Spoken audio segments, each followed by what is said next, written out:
today we're going to learn how to diagnose the third function valves. So you've got a problem with your third function valve and you need to know which components have failed. Today we're going to show you some quick tips on how to find out. So with the problems, we might have one of three possibilities: hydraulics, electrical, or mechanical. So hydraulically, if it's a new setup and you're having issues off the get-go, it's probably in the hose routing. You want to make sure that your power is coming into the P-port and your tank is going back to the tank. And make sure that your out A and out B are correctly aligned. In new setups, that is kind of a primary. Electrically, we want to look at the handle and the solenoids. And mechanical, we'll look at the stems inside the valve itself. So we'll start here with the electrical. I've rigged up a test light here to show us that the buttons are functioning. One thing you'll want to check is to make sure that the buttons are not sticking and are properly working. Some handles come with a cutoff switch that have its own power light. If you turn it on and you're getting function at the valve but you're not seeing a light, there's a good chance that your power is not synced up right. You'll want to make sure red matches red and black matches black. If you are getting power, then we'll next want to test the plugs themselves where they plug into the coils. You can do that by simply using a voltmeter, putting it in the ends, and testing the handle for 12 volts.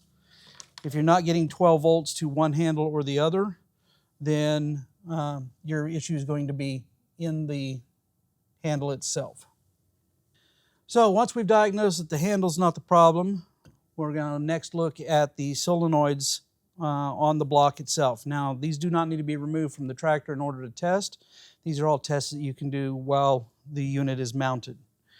One of the simple ways of testing, of course, is to do an ohm check. Put your meter on ohms and ohm out the coils themselves.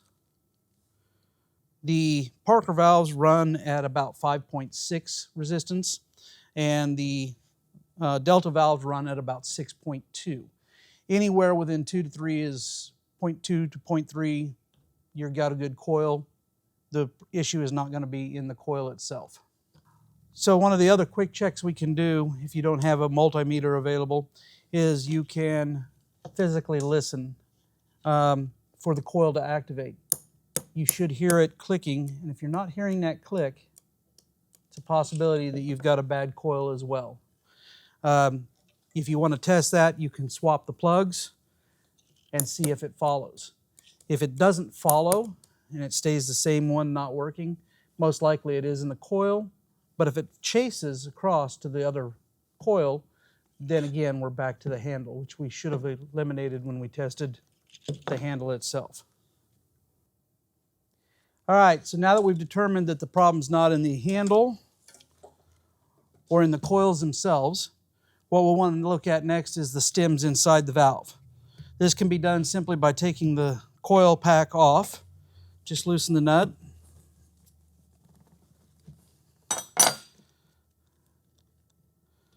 And remove the coil.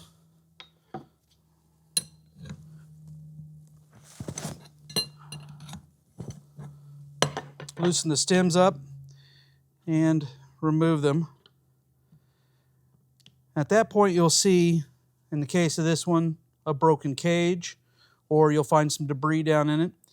You can also test the coil physically by putting the coil back on and hooking it up and seeing if there's movement inside the stem. If it is simply a stem, we simply replace it with a good stem, and you'll be back up and running. If there's still having a problem, it is then inside the valve body itself, and the valve will need to be replaced. If you have any questions, contact your local Lampride dealer or visit us at lampride.com. Don't forget to like and subscribe to these videos. And once again, I'm Alan with Lampride Service.